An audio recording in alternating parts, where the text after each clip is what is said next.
everybody had a nice lunch?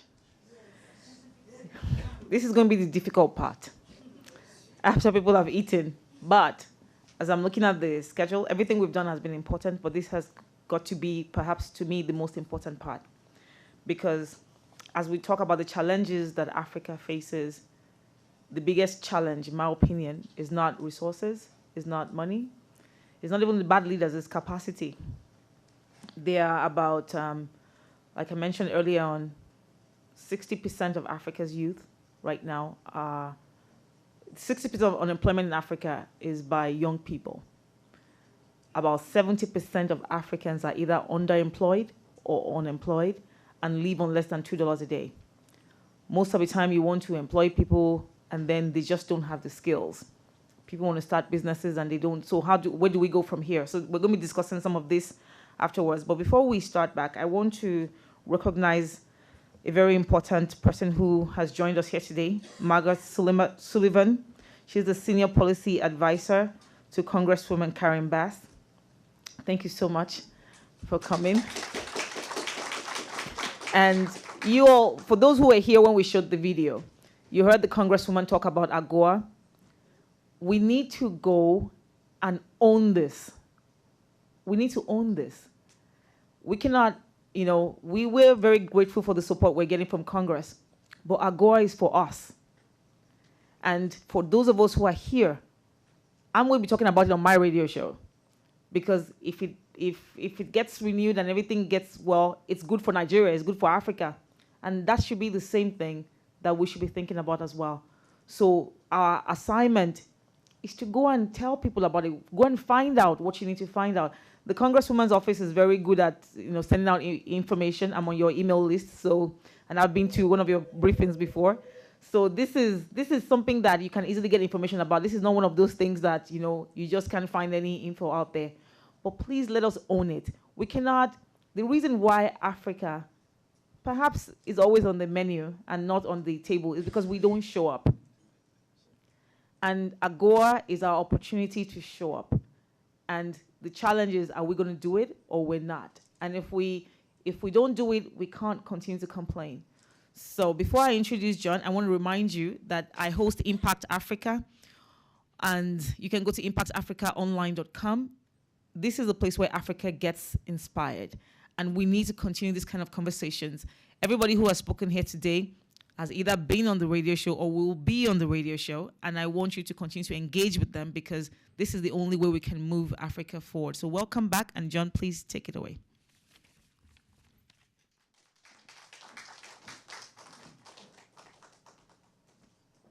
Yeah, as she just mentioned, we need to bring this and make it our own. To make this happen, we are going to talk to some of our friends in the business development, capacity builders, networking, and community and market as part of the financial puzzle of the business side. With us, we have Ronnie Garvin of Impact Silver Spring, Christopher King of King Connection, Anna Liu, chair of the IP Team Network, and then Ms. Topi Ganiwa will be having a conversation around these issues. We are going to have also one more person who's joining us by Skype. I'm not sure if they are ready. John Brittle. John is with Capital Food Ventures. You will let us know if he's online so that we can have him in the conversation as well. The rules of engagement here is that each one of our panelists will have about 2 minutes to talk about their organization, and then 3 minutes at the max. And then we'll have questions because we hear that a lot of our people in the audience want to ask questions. So with that, let's begin with, do we begin with the one at online? John Brittle. Yes, can everybody hear me? Yes, hi, John. You have about 3 minutes to introduce yourself and your business. Very good. If everybody can hear me, my name is John Bertel, and I was, approached by Tababu a few months back, and we just shared an immediate connection in terms of the work that is being done with Blessed Coffee and Virtuous Exchange. My background is a little bit different. I'm coming at this from the perspective of service, and so I went through the monastery first and was looking at this from a service-oriented perspective, not necessarily a business perspective. So I jumped into work in Africa in particular just over 10 years ago, looking at it from the perspective of working with smallholder farmers and doing it from an NGO perspective, a service perspective. And that work actually led me from Washington, D.C., where we did a whole bunch of fundraising and started a small company, a small NGO that was specifically focused on bringing farmers kind of together and work in cooperatives. So from that, obviously funding had ended. We didn't quite have a sustainable model. We wanted to go back and try to figure out if there was something more than just a social enterprise that we could work on. And I think some of the comments earlier in the panel were poignant because, there are other ways to subsidize the work, and that's ultimately what we were doing. So my work has kind of evolved from there, and Capital Food Ventures is this evolution of that idea of working in the community with local farmers and trying to get them or try to work with them to better give them more visibility.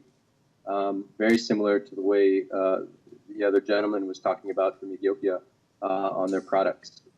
Our model on this side, though, or now, is a little bit different, though. So we specifically at Capital Food Ventures work with small-scale entrepreneurs. We have a moniker that's small is beautiful, and so small food is beautiful. And it kind of goes in contrast to some of the language that was being used from World Bank, IFC, and these other institutions that talk about this work in terms of size and scale. We look at it a little bit differently from the perspective of more personal relationships, which I think one of the women had referred to in terms of family and working with women and how the repatriation of funds is really mostly familial. And so our interest is actually to work at that level. And so we actually provide business management advice for starting businesses and actually operating the businesses in the agricultural value chain. So that's everywhere from the production side to the marketing side to the retail side and everywhere in between. And then we also look to find seed capital to support those entrepreneurs to help them grow. We're very small, but we believe that somewhat similar to the Virtuous Exchange model, our intent actually is very specifically to try to bring economic stimulus to these small entrepreneurs. So we're not doing anything sexy other than just making sure that we are condensing the supply chain or condensing the value chain so that the farmer is more visible to the consumer, and basically just bringing that experience forward. And I think that's the biggest draw that we have when we work with entrepreneurs overseas in particular. So just as a stepping back as an overview, we primarily started in Uganda.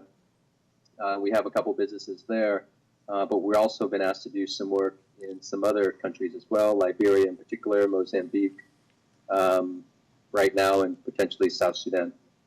So those are the African countries that we work with. And of course, we have a domestic side as well, which we can talk about later, but we also work in Washington, D.C. So I feel honored to be here as a part of the group. I feel like there's a lot of really special people that Tababu has coordinated and that are coming forward, and I just feel super honored to be here. And I do feel like I am part of the diaspora, even though, I come from San Francisco, and my mother is from Thailand, and I come from Southeast Asia. So, but I still feel very much part of that diaspora, coming back and doing work with East Africans in particular. So thank you very much. Represent.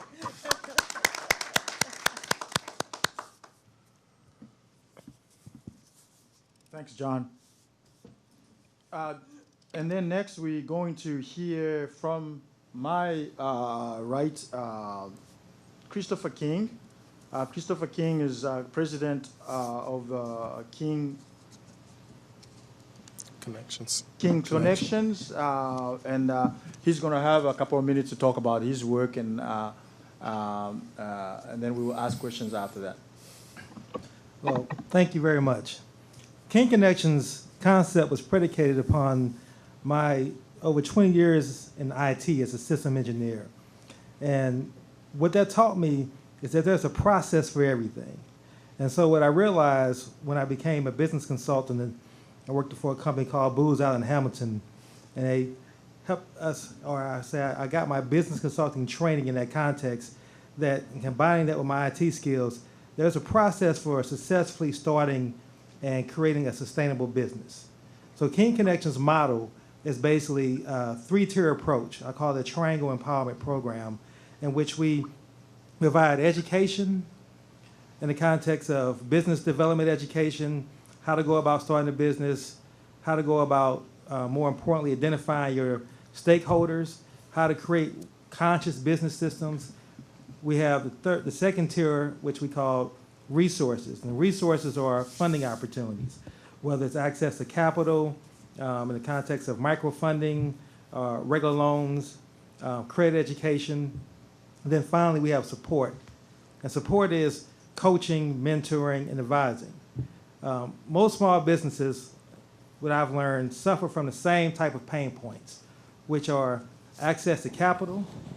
They don't have a strategic plan. They don't have good advisors, which is large corporations have. And they don't focus as much effort and attention on their stakeholders as they should. And so King Connections, we provide that for our clients and helping them to, number one, take their ideal and we create a strategic objective from that. Let's get clear on what you want to do. Let's identify your stakeholders, your target market, be specific. And more importantly, as we work with socially conscious businesses, we help you develop your story, because your story, much like Blessed Coffee, is going to be what's the most compelling part of what your business is about. And that's what's going to attract people to want to work with you. And as you all heard today, the most things that people resonate with is the story. Why are you in business? What is your higher purpose? Who do you intend to help? And how is the world going to be different once your business has been started or been implemented? And so our focus is, number one, we help you develop a strategic objective. Then we lead that to a business plan, a marketing plan, connect you to access to capital in the context of microloans, help you build your credit. So the point is a blueprint from ideal to sustainable business is what King Connection provides.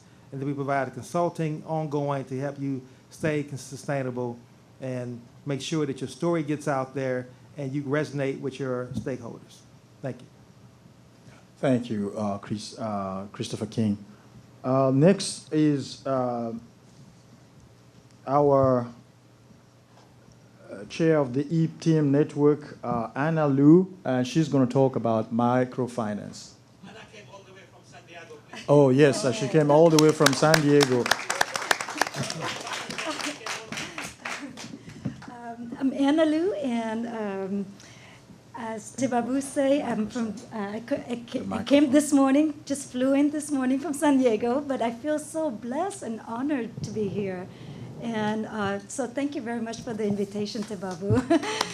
And I'm the chair and the founder of the association called EP Team, and it stands for Eliminate Poverty Through Education and Microfinance.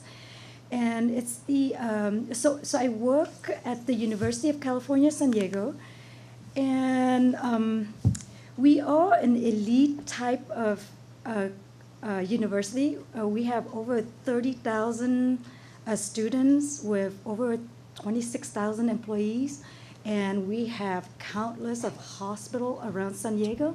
But I got so frustrated because when you tell people about poverty around the university, people just roll their eyes like, what are you talking about? Poverty in San Diego? No way.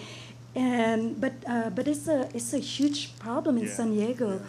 Even though we are a very rich city, poverty is It's around our neighborhood, in our communities. And so my frustration translated into the App Team Network. And we just an action-oriented group of people that just want to make a difference in our community.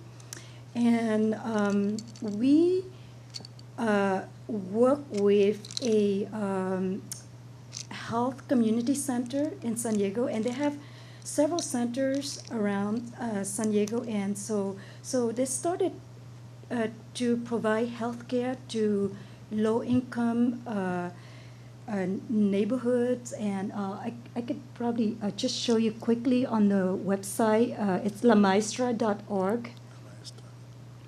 And this is a very unique microfinance institution because Naila probably know the microfinance started out as a finance institution, microfinance, money. But with La Maestra, they started out as the health center.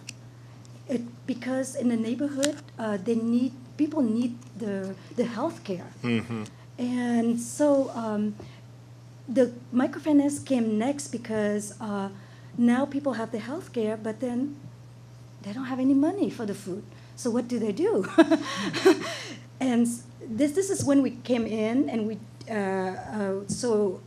all 4 universities across San Diego, we came in as the San Diego Microfinance Alliance, and we provided the first finance grant to La Maestra. And so it's over 5 years now, and it just generate the community in all the poor neighborhood in San Diego. And one of the hardest thing for us was the money. Where do we get the funding? Where do we go to get the grant? And so that was time consuming. And even when you get the money, doesn't matter how small or how big it is, you now need a full-time person just to do the paperwork. It's bureaucratic. It's paper and paper and paper. And to a point where we have to become sustainable. We can't just keep wasting our time with grant. We cannot keep wasting our time trying to chase the small dollars. And so we, with La Maestra, we have the women. So just like some of the speakers say earlier, we're teaching the women the skills. And I could show you from another website. It's sisterunited.com. And so Sister Rosemary came to the Charlie Rose talk, and when she was showing all the products that the women are doing, if you can go to .about, and you can see all of the purses and the jewelry. Well, our communities in San Diego are doing exact same products, and which is amazing because now you're talking about 2 different continents. And they're doing products that are sustainable for their community, and it's to empower the community, and we benefit from that economic development. So everything stay in the community. You provide the jobs to your own people, to your own members, and then you keep that money inside the communities, and yeah, you're using your community resource, you're investing in your own people. And yeah, so those are the small victories that we celebrate Thanks, in our Anna. community. It's very exciting work, and I think we will get more questions as we go. Let me invite our sister here, Topi, to actually give us an introduction and tell briefly what she's up to. Okay, so a lot of people have met me, so I'll just introduce myself again. I formed a company called House of Ghania last year. Ghania is my middle name. So the reason why I did that was because I wanted to put the 3 things that were important to me under one umbrella. And so briefly, these are the 3 things. I'm originally a CPA. I'm still a full-time CPA. And I wrote a book called What Colors Your Money because I realized that a lot of small business owners, especially Africans and immigrants, weren't really sure how to relate with money. And one thing I always say is, if you don't know money, you can't have money. So that's our financial coach part of my business. And then I also have the Impact Africa, which is what I've been talking about since, because I was tired of watching news and hearing bad things about Nigeria in particular and the rest of Africa. All you ever hear was, oh, there's Boko Haram here, there's this, there's that. Nobody ever talks about the opportunities and the good things that are happening in Africa. So I decided to start my own radio show, which airs on Sundays at 9 a.m., 9 to 10. So you can go to impactafricaonline.com, watch video, watch audio. And next week, my guest is going to be Tebabu. So you can tune in to watch him next week, Sunday, 29th of June. And the last thing, which is most important to me, is something that I started almost the first day I got to this country 12 years ago. It's called United for Kids Foundation. And that is a charity that gives education and healthcare opportunities to children from low-income families in Nigeria. We're getting strong, we're going big. It's the job after my heart, because I believe, like I always say, if we don't get to them first, these poor people, somebody else does. And the person who gets there is not going to be good. So, thank you. Thank you. Let me also thank you. You can clap. I think that's you're allowed to clap. Yes, indeed. And finally, but not least, let's hear from our friend Ronnie Garvin with Impact Silver Spring. So, good afternoon. Ronnie Galvin with Impact Silver Spring. I feel like we're an extension of you, sister. If you're Impact Africa, we're Impact Silver Spring. Glad to know. Yeah, we were linking up worldwide. That's what's up. Yeah, Africans, yeah. So if you could go to, Jonathan, scroll through real quick since I only got 3 minutes. Go to the next slide. Okay, so we've created this concept called Circle U, the People's University. And it's a capacity building opportunity for folks that want to make a difference in their life, the life of their family, or the life of their community. And it's built on two fundamental principles, that people who have strong, diverse, resourced, deep, connected networks are more likely to have a better quality of life, whether it's health, income, job, participating in civic life, so on and so forth. And the second one is that, or maybe I got them flipped, I can't read them, that a small group is the basic unit of transformation for folks who do not have the privilege a lot of times of taking risk in the public square. The small group is a place where they can actually experiment, build trust, a sense of momentum, and belonging. And so we're here talking about, and that's the opportunity circle. Jonathan, go to the next slide. The next slide. Right, perfect. And so we're talking about matters of economy in lots of ways, but our philosophy says that our kind of financial economy is grounded in a social economy. And if the social economy is not in place, people will get exploited. And we see that over and over and over again. If you hear me and you believe that, say yeah. All right. So what we teach people to do is to build their social networks around the things that are important to them. And we've been doing it for years, and people say, well, how do you know it's really happening? So we finally figured out how to measure it. And I want to show you this real quick, and we'll take all your questions. I have permission to tell the story of the Family Asset Building Circle in one of the apartment complexes here. And Bernadette and Elias are here as a part of that circle. And Tababu helped a lot with them, and Sada, of course. Yeah, wave your hand in the air like you just don't care. There you go. All right, here's how it works. The blue dots are them. See the before? Right, so we asked them, who are you connected to in your community and kind of in your world? Now, they were connected to lots of folks, but most of us don't think about our networks. And so we asked them this question to create the baseline.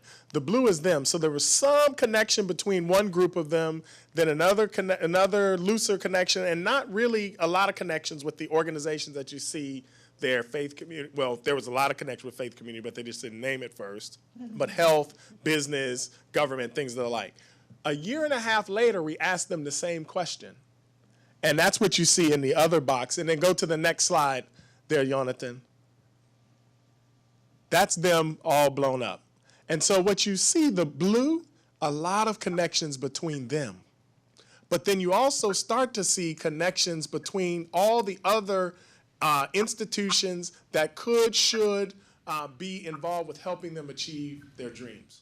Right? And so a couple of them are on the path of starting new businesses. Some wanted to just learn the language better so they could get a new job, so on and so forth. A couple wanted to get their kids into college, start a nonprofit. All of this is happening.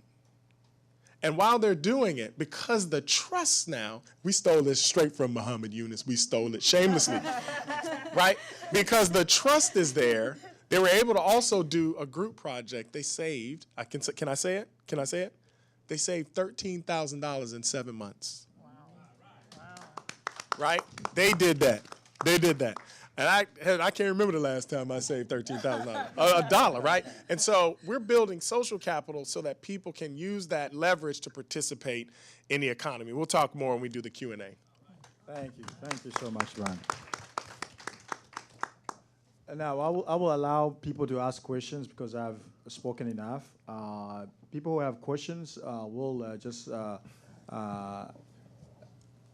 stand or just express themselves here. Anybody has questions to this panel? In the meantime, I will find out if we still have John. We still have John online. Let me just ask him one question in reference to agriculture in Africa.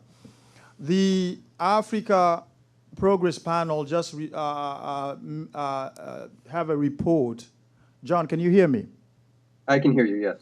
Okay, the new report, 2014 Africa Progress Panel, chaired by Kofi Annan, says that Africa imports $35 billion worth of food. How much percentage of that you want to capture?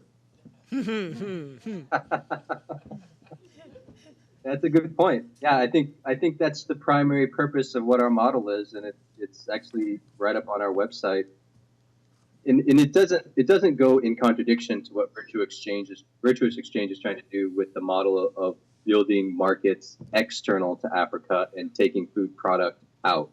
But now that it's very clear there is an import market, what we're saying is a simple model of import replacement. So what that simply means is, if we know that we're going to be importing all that maize, why can't we be producing at the same quality that we're importing it at? And so the very premise is the same.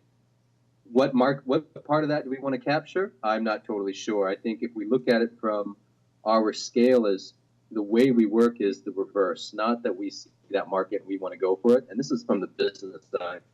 We actually are saying, very much to what the women were saying earlier, it is grassroots. So we're in the example I'll give, I think we'll highlight that. But we're working from the grassroots out, and so build the momentum internally and then go out, because the opposite basically makes you dependent on that import. And one example is here. One of our businesses that we put money into, we ended up starting trading tropical fruits. And obviously the initial market has to be external. Who wants to consume tropical fruits where they're grown, right? I mean, that's that fundamental concept. So we started looking and saying, well, let's get rid of it, but we can't ship it fresh. Let's process it and move out. We went to go to dried product, and all the research that comes across the board on dried product basically says you cannot sell that on a local market. And if you go into any supermarket in the local market, it sits on the shelf. Nobody buys it. Now, the funny thing about this was we started doing this at the local level, where the people who ended up buying our products were actually knowing who we were on the ground, the entrepreneurs on the ground, and willing to invest in them. The very same conceptual frameworks that Galvin was just mentioning around Impact Silver Spring, in the same model. So if that is happening on the ground there, and it's obviously on a different scale because the monetary values are different, but it's still happening. People are actually every time we finish our batch, which is once every 2 or 3 days, we cannot create enough inventory to sell overseas because it's gone. So I think that what you have there is kind of an import replacement model that says that, yeah, there's opportunity, but it also matters from the social perspective of who is creating that value. And if the who is creating that value is somebody local and looking to distribute that. That's a totally different model than somebody coming in from outside, capturing that value by taking it out of the country and going from there. So it's a little bit of a long-winded answer, but food is very complex. Thank you. So, We had questions, yes. I think I've got a question both to Anna and to Chris King. Anna, you were mentioning that one of the bottlenecks was the physical transactions of microfinance. So has there been any solutions to that?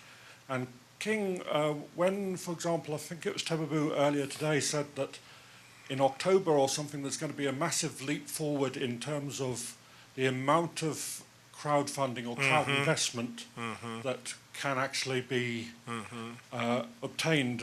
One of the things I'm not up to date on is what happened to the Jobs Act and crowdfunding, and whether we've really got funds for SME investments and job creation. And maybe if Maryland is a sort of ahead in this, we should be getting the news out of this, because maybe Maryland is in advance of what's happening in the rest of the US in terms of how to fund all these sort of diaspora and community regeneration efforts in the US. Thank you. Let's get a couple of questions, and then we will answer them. Anybody else over there?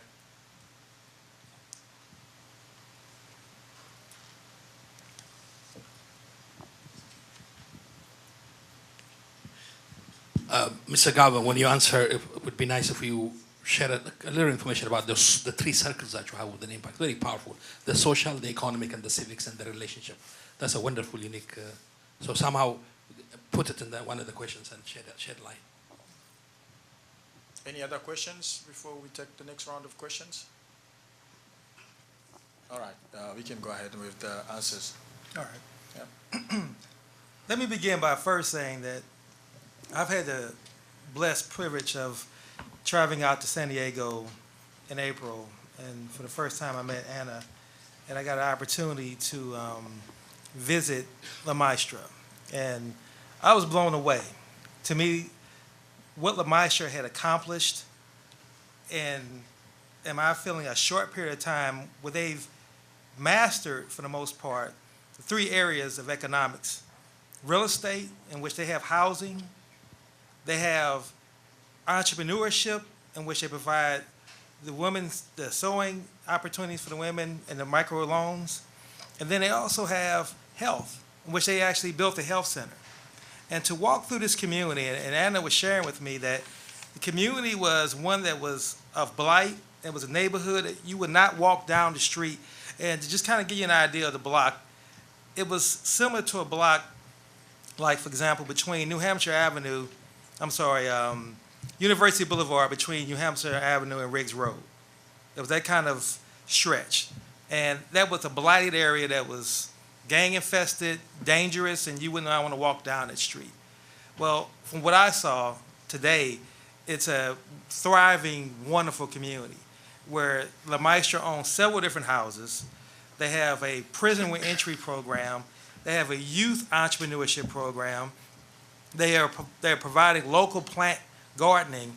I mean, to me, it was an example of a model of a true, sustainable community. And there's 27 different nationalities in this community, and they all support and thrive on one another.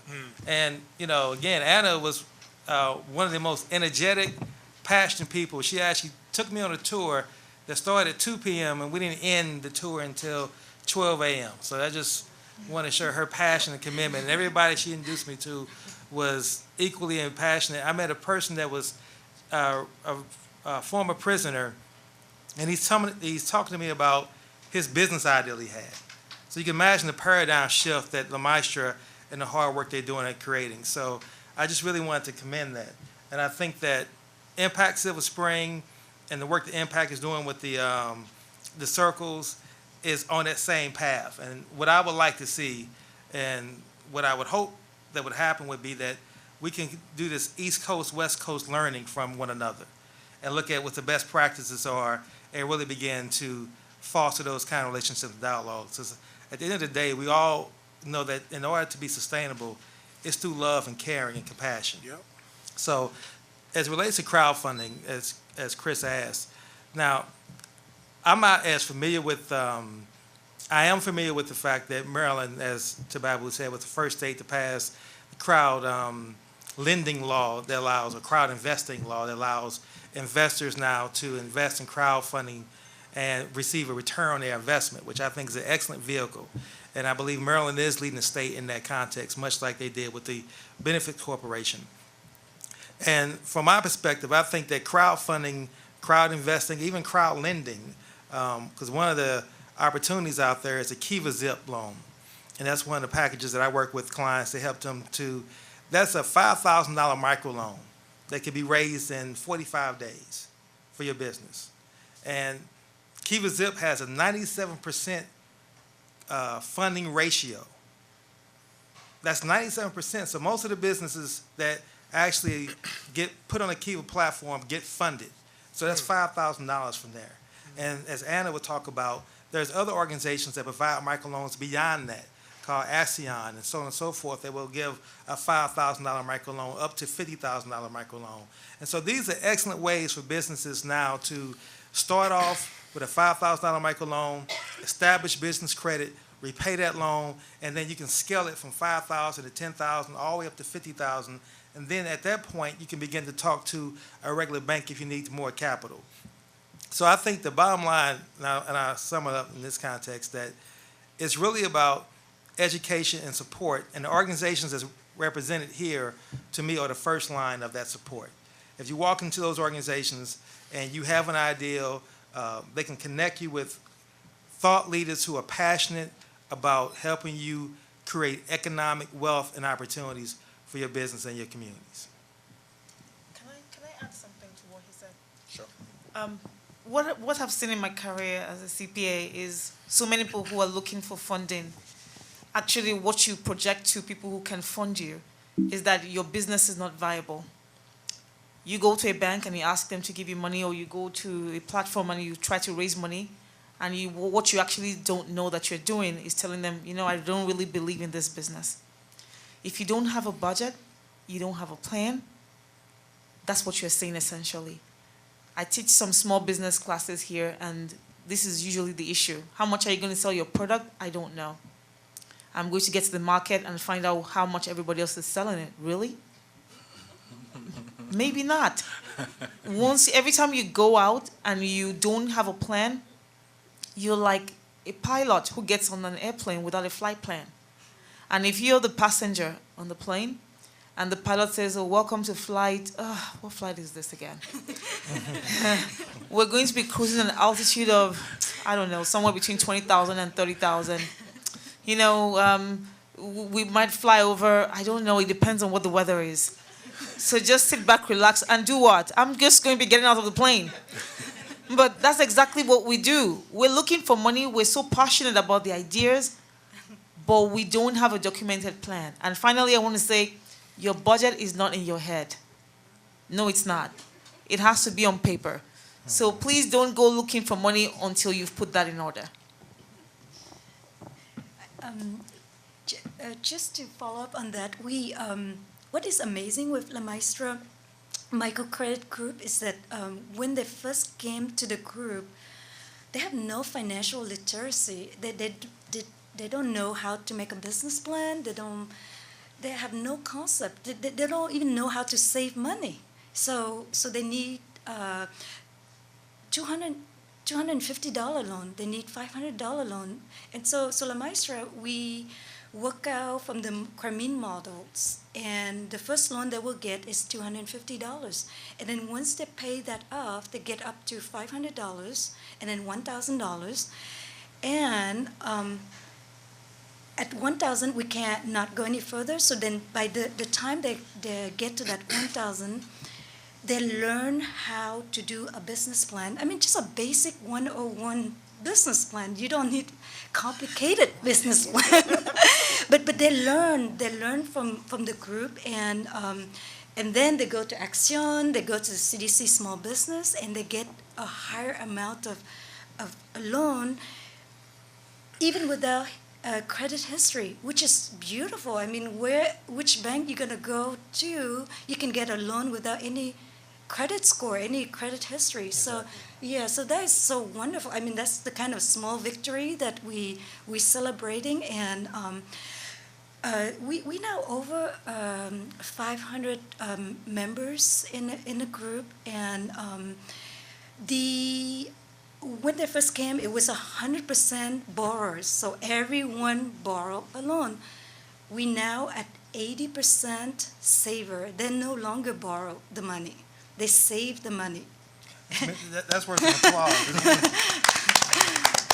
And so so they learn to save the money, and so now the money with La Maestra, when they put the money with La Maestra, and you probably wonder, why are they saving? I mean, some people are saving thousands and thousands of dollars. Why are they saving at 0% interest? Because they can just go to a bank and put that $10,000 in a bank and make interest, but they don't go to the bank. They don't trust the bank. They trust La Maestra. But La Maestra cannot pay interest, so it has to be 0% interest. And also the women are in domestic violence, so they save that money. So when they're ready to leave the relationship, they have the cushion to get out of that relationship. And so we Puddle, we finally discovered Puddle. It's if you can put on the website there, Jonathan. please. It's puddle.com. So we discovered Puddle about a year ago, and it's a new company that's funded by Google. And so with Puddle, it allows our women to get into our own group of microcredit, and now they can put the money into the Puddle, and then the women that want to borrow the money, they can borrow directly from Puddle. So it saves us a lot of time in paperwork, and we don't have to do, I mean, everything, the software is there, and they could just borrow right from the Puddle, and everything is online. And we trust Puddle because the owners came to San Diego for Ashoka conference. So they already been vetted by the Ashoka Foundation, which is one of the highest trusts of the people you can have. And so that's why we didn't even have any doubt to put our money into the Puddle. And so, and they're so wonderful because now it empower our group, and we don't have to go out to look for money anymore. Wow, wonderful. Yeah, we just funding each other. We borrow, we save together, and we trust each other. Yeah, let me ask you a question. As we're talking about the immigrant and diaspora in Africa, how did that apply, or can it be related to the African continent where technology is not as developed as it is now? Right now, Puddle is only for U.S. Bank account for now, but I'm sure the owners will, as they go, they're getting more and more funding, and their software will be, they will work out all the glitches. I have to believe that it will have to spread around the world. Okay. It's just so logical. Sure, wonderful. Gavin, you had your hand up. You didn't answer. Jonathan, can you go to the first slide on the PowerPoint, on my PowerPoint, the first slide? You go to the first slide. So, Tobabu asked me to talk a little bit about kind of the theory of change and the different projects that people are working on. But I want to basically put it inside of a frame that we're all operating in, just about all of us, no matter where we are on the planet. While Jonathan is pulling that up. And what I want to tell you that what will pop up on the screen in a second is the definition of insanity. And we are all like playing in this insane sandbox, and we're on this, what's that thing that the hamster's on? What's it called? Y'all know what I'm talking about. We're like on that thing, and we cannot get off. So I am going to slow down while Jonathan is putting that up on the screen. But basically, the chart that you're going to see, there's some conversation about how we measure success in our economy. And there's a group of folks who are trying to move us beyond the measure that, it's the one before that one. There you go. GDP is how economic success is often measured, right? How much did we produce? And how much we produce is linked to how much we consume. And so you can see over time that line is going up and up and up and up, right? But there's a new set of measures that are coming out that's called the Gross Progress Index. And it has to do with how well off are we? Are we better off? And what does that chart say? It says we're producing more, we're consuming more, of course, we're working more hours, right? There are big corporations who aren't in relationship with any of us, maybe except their shareholders, that are creating all that stuff, and we're the robots that are creating all of that, but we're actually worse off, right? And the reason why this exists, now, Jonathan, if you can go to like the third or fourth slide, the reason why it, keep going, one more, right there. The reason why it exists, I believe, and I'd love to get your feedback on this, is because the system that is producing all of that stuff and destroying the planet while we're at it, right, it is not in relationship with anybody or anything except the bottom line, right? And so our process, Tababu, now I'm going to answer your question, but I needed to put it inside of that frame, right? We as people are coming and answering this question in our neighborhood and in our network, what would you do if you knew that you would not fail? What is that thing? No. Don't focus on what's practical, like what everybody says you have to do. We want you to focus on that thing that everybody says is impossible, that is deeply embedded in your heart. Because if you do it and if you connect with a bunch of other folks who are willing to support you in doing it and who are willing to hold you accountable to do it, guess what? Not only are you better, but we're all better, right? And none of that happens, first box, unless people are socially connected, right? And so the first step for us, we go out and we find folks that nobody wants to talk to. Right? And we ask them the question, what do you want to do if you knew that you would not fail? Right? And before they actually start pursuing that, there's the issue of trust. It's come up like 6 times already on the panel. How do you get into a space where you build trust, a sense of belonging? You know what? I belong in this community. People trying to tell me I don't belong here. I belong in this, right? I belong in this community. We call it diversity consciousness, right? I'm going to be down with my people, right? That's why I'm sitting close to this sister right here. I'm going to be down with my people, but guess what? You can stay there if you want, right? Because there is somebody beyond you. This is why Chris King went to San Diego. He realized that as bad as Tababu and Sada are, there's some other folks on the other side of the coast that got some answers too. And so he went and saw our sister here, Anna, right? Anna? Yeah, we're going to be rolling too, right? He went and saw Anna and said, Anna got some answers too. You got to move beyond yourself sometimes, right? And it takes skill to do that and will. We don't do that naturally. And so we try to teach folks to gain a diversity consciousness and the idea of reciprocity. I think Tababu and Sada call it the virtuous exchange. Right. And you got to teach people that, right? Because the context, that line that goes up is teaching us, no. You don't give anything. You try to get as much as you can, right? No. We're trying to break that cycle. So all of that is happening in that first box. And then how do you grow your network, right, around the things that are important to you, your family, and community, so you can make an impact in the world. And then we leverage that. Everybody say leverage. Leverage. Once you have that in place, if the economy and the public square are not grounded in people being related to each other, we will exploit each other and we will continue to destroy each other. So we're trying to reprogram ourselves, right? And so we try to leverage that first box to do the last 2. So some folks say, now that I have trust with a group of people, now that I feel like I can take risk and reach across lines of difference to achieve the thing that's important to me, maybe I want to go start a new business. Micro business. That's why we're going to steal some more ideas from y'all, right? I want to start a new business in my neighborhood. I want to hire my neighbors, right? I want to do business with the businesses in my community, right? So we have folks that are doing that and building their capacity there with the resources that are in our community and now in San Diego and in Africa. But.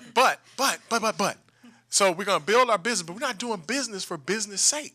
We're doing business so we can generate the resources to make our community better, which is the last one, the civic momentum or the public square. And here's why it's such a big deal. It's a big deal everywhere. It's a big deal everywhere, right? But Montgomery County, this is where I do my work. Montgomery County, Silver Spring, is right on top of Washington, D.C. The place that has the audacity to state that they are the seat of the world's democracy. Now, we all have a bone to pick with that, right? You might agree with that on some level. You might have a bone to pick with that. I'm on both sides of that, right? But the point is that we would be remiss if we didn't help people move from social cohesion to economic empowerment to then be able to participate fully in the democracy. Right? And that's what we're trying to get to. So we're literally taking folks through that. And so I told the story of the Park Montgomery Circle, right? They were already doing amazing things inside of their family. They built momentum in their circle. Now they're building economic power. And now they're showing up in places like this and other places around the county where nobody even expects them. And they're telling a story that's the counter narrative to that graph that you saw there. Right? And it's their stories and their work and the trust and momentum that they're delivering that actually, in the good book that I read, is going to turn the world upside down. So. Anna, thank you. Just to interject, yes. I would like to just interject something very quickly. We believe in healthy communities, and when King came to San Diego, he can see the 19, 20 plus nationalities that were there at La Maestra. I mean, Uganda, Somalia, you name it, we have it. We have all of the different nationality, and everyone are there. I mean, the people are there, just like the United Nations in peace, micro-entrepreneurship, and it's just creating healthy communities. Right. And it costs much less to have That's right. healthy communities than putting people in prison. It costs us millions and millions of dollars. Absolutely. Yeah, one question for Topi. You talked about the color of the money. Yeah. Money is the biggest elephant in the room for business people. Everybody has good ideas. Everybody wants to know how to start. Today I spoke to someone and say, I have a desire. How do I start? And the money. What is your finding about African immigrants and the money? Very interesting question. I did a show last week, Sunday, and please go to my website, impactafricaonline.com, to listen to the recording of that show. The show was about how African immigrants are actually one of the most educated ethnic groups in America, but how we are at the bottom of the economic ladder. Why is that so?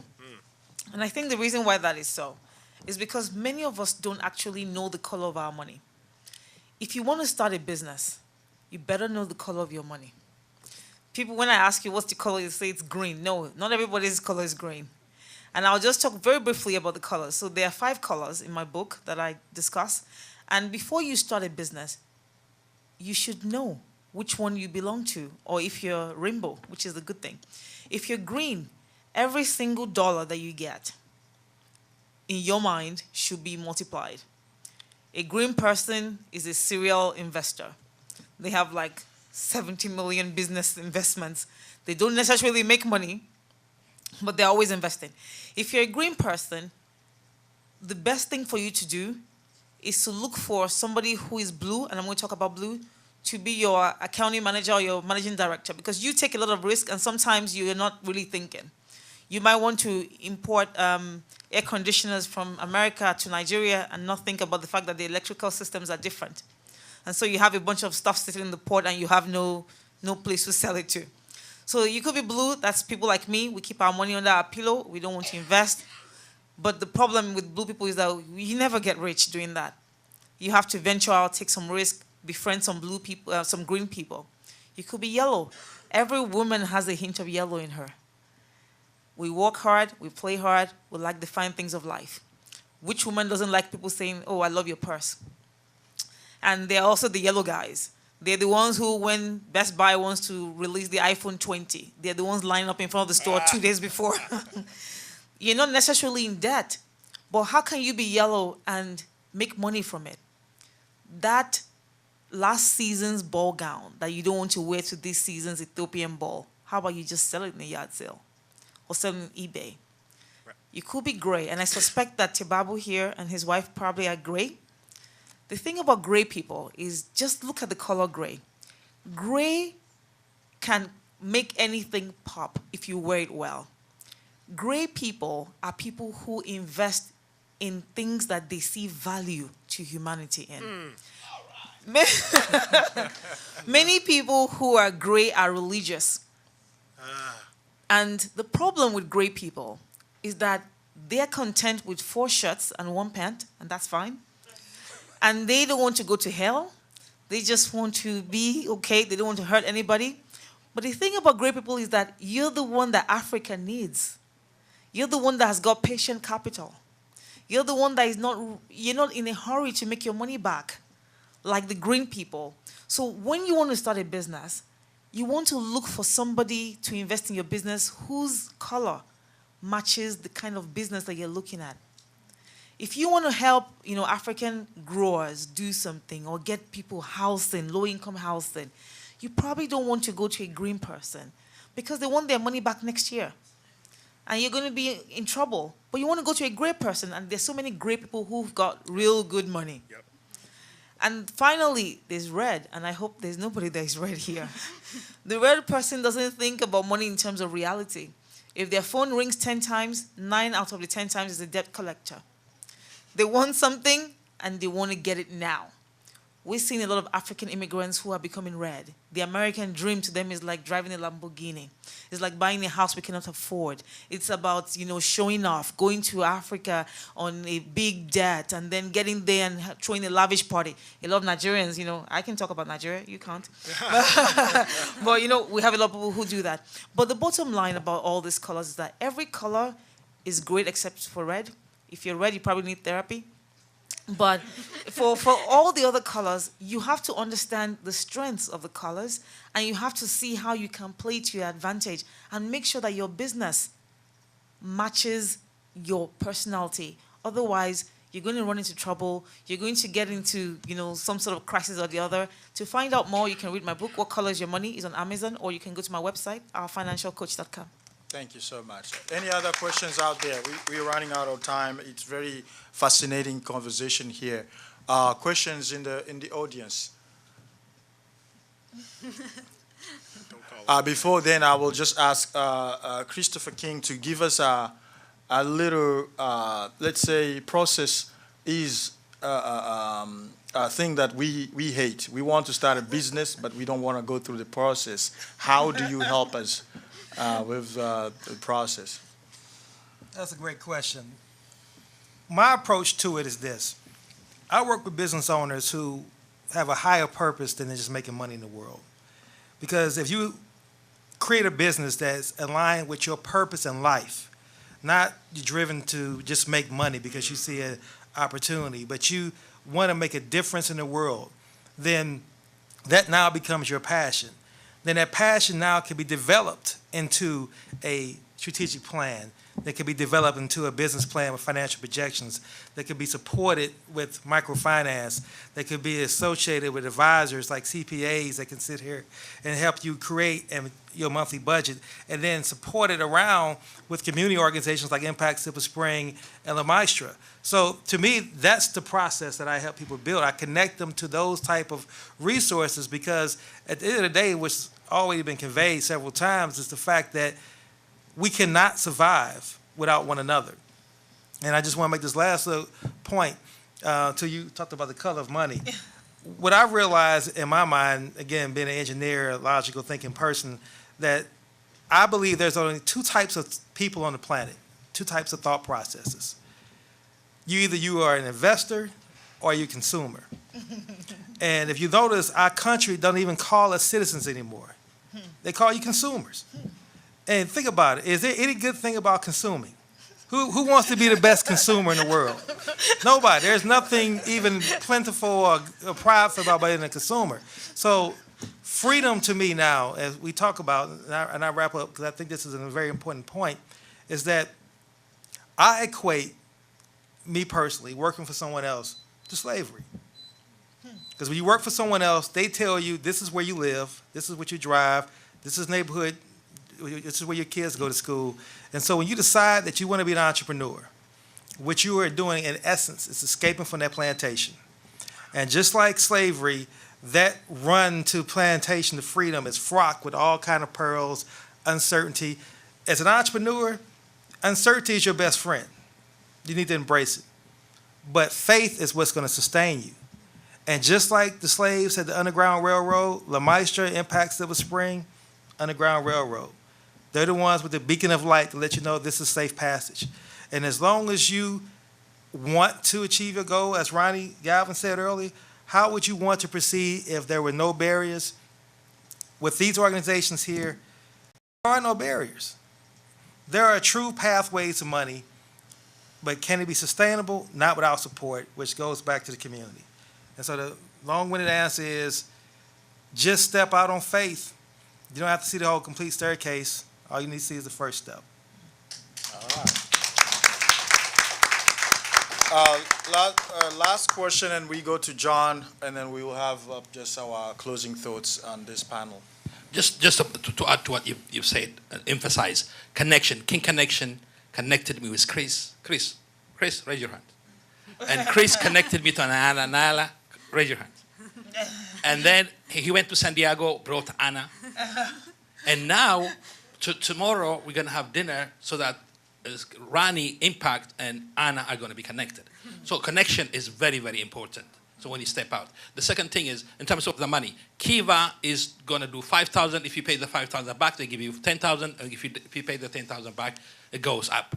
And the crowdfunding investment that we passed in the state of Maryland, right. Chris asked it, in October will be low. It will allow you to raise $100 from 1,000 people. That's $100,000. So start with the $200 and then go to the 500, go to the 5,000, but get your plan ready. Get your business plan, get the advice from the accountant, get the advice from, and we, US African Diaspora Business Council, are going to have all these resources, including Rani's circles in our network. So a step is a light is at the end of the tunnel, and such a light more. Thank you. Thank you. I would like to have the panel just have, like we were asked before, to give us a couple of words of wisdoms. We will begin with John. Are you there? Yeah, I'm still here. All right. Could you give us a couple of final thoughts on a couple of maybe words of wisdom from your point of view? What have you learned, and how can we move forward with that? Well, one, I think there's something about humility in the whole process, and hearing what everybody's ideas and thoughts are around the philosophy of money and how to go about the business, and focusing on a passion. It feels to me that there's something about, I don't know if it's following the passion, but I think it's about taking a risk and actually just deciding to go forward and do something, even people might be telling you not to do it. And so I heard a young person ask a question, we're going into school, what should we be focusing on? From my perspective, anything where you can actually get a skill, a tangible skill, I think is super, super, super helpful from that perspective. So I understand that there's a lot of people going to school policy perspective, but it feels like there's something around tangible skills that are super important, whether those are technical accounting or financial skills or other things. But and I just think I love, and I can only reiterate and copy what other people have said, but I think that social aspect is super, super key, and building those networks is just all part of it, and that's how we think about it when we work with our folks overseas as well. So again, I'm honored, and I appreciate what it's for. Thank you. Thank you, John. And we'll go to Christopher King. Well, my final closing thoughts, I will end it with a quote by the yogi master Patanjali. And he said that when you are inspired by a great purpose or a higher purpose, all your thoughts transcend their binds. Your mind transcends in multiple directions. Your consciousness expands. Dormant forces, faculties, and talents will arise. And you discover yourself to be a far greater person than you've ever imagined yourself to be. And to me, that is the essence of what I see entrepreneurship is. And working with U.S. Africa Diaspora Business Council, being that dormant forces and faculties that would arise for every entrepreneur who wants to go. And as Anna talked about, the funding can even start with the puddles. And the puddles begin with the trust. The trust begins with the faith. And the faith begins with the love. So, thank you. Woo! Oh. I don't think I can be that eloquent, but my word of wisdom is just do it. Never underestimate the power of one, and you can make a difference. Just go out in the community, go out in the world, wherever you go, just do it. Just help. And together, we can make an impact. Wow. I don't even want to say anything after that, after all that. But I just want to end my beautiful time here with a poem that I wrote in 2012, which I always remind myself of all the time.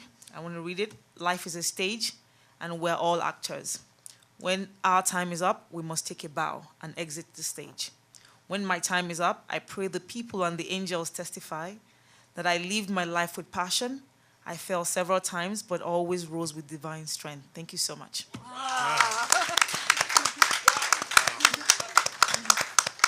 I'd like to thank Tababu and his team for asking me to be a part of this today, and I feel honored. As a matter of fact, I feel a little taller sitting with these esteemed panelists here. Just in closing, I'm just reflecting on the quality of the relationships between the children of Africa who were born and struggled here through slavery and Jim Crow and things alike, and the children of Africa that are still on the continent, and then those who came over from the continent. You know, just the diaspora, and how we can resist the powers that are in place that continue to try to divide our power, and really link up and come together. And just what would that look like, and you know, and how we could do that all over the world. And Tababu, we've talked enough, and I know that is you gray money boy, you gray money, right? I know that's in you and Sada's heart in the Brewing Change and Blessed Coffee enterprises, and so I'm hoping that the work that we're doing here would continue to ignite that, and then spill over to the rest of the world. Right, so that we could create a new economy. Just one also closing thing about entrepreneurship. Thank you, King, for bringing that up. So I had a chance to travel with Riamberto's boss, Ike Leggett, our county executive, to Ethiopia, and we visited all over Ethiopia. And we stopped in Gondar, and we spent some time at Gondar University, and we were talking to the faculty. And so we were talking about college and university here, you know, how we were training for, you know, the information technology world and the green economy and stuff like that, and jobs and stuff like that. And the professors at Gondar University said, no, that's fine with us. Y'all can keep training for that, but we're actually training thousands of kids that are coming and students that are coming through our universities for entrepreneurship. We're not training for jobs. We're training for entrepreneurship. And so I think, again, this country can take a page from what not just Ethiopia is doing, but I know that's happening all over the continent. And so I'm in a learning posture. And you know, I hope if you didn't hear anything else about our work, that I think all of our economic dreams, our financial dreams, if they're not grounded in social capital, we will continue to recreate the thing that has meant our demise, I think, up to this point. So thank you. Thank you so much. Thank you. It's been a great panel. Let's next have space for the next panel.